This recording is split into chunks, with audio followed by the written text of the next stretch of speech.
আশেপাশে কোনো গ্রাম নেই, কোনো কিছু নেই, মাঝখানেই টিউবওয়েলটা আছে। হাহ, কি প্রশান্তি! আলহামদুলিল্লাহ। আপনি মারা যাওয়ার পরে বা আমি মারা যাওয়ার পরে আমাদের অধিকাংশ সওয়াব আল্লাহ তাআলা বন্ধ করে দিবেন।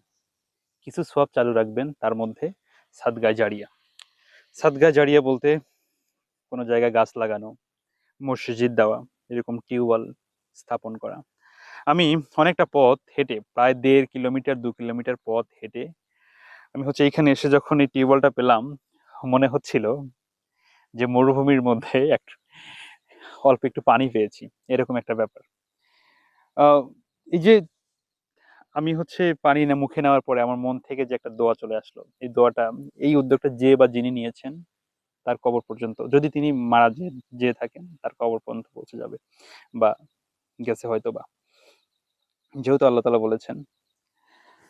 আপনি একটু খেয়াল করলে দেখবেন আশেপাশে পুরো ফাঁকা, একদম আশেপাশে কোনো গ্রাম নেই, কোনো কিছু নেই, মাঝখানেই টিউবওয়েলটা আছে। এই যে ভালো কাজগুলো করা, টিউবওয়েল লাগানো, চড়ার মধ্যে গাছ লাগানো, মসজিদ দেওয়া, মাদ্রাসা দেওয়া, এগুলোই হচ্ছে সাদগায়ে জারিয়া। আমরা চেষ্টা করব নিজের অবস্থান থেকে যতটুকু পারা। হয়তো বা টিউবওয়েলটা দিতে পারবো না, একটা গাছ তো অন্তত লাগাতে পারবো। আপনি যত বেশি সাদগায়ে জারিয়া করবেন, তত বেশি আপনার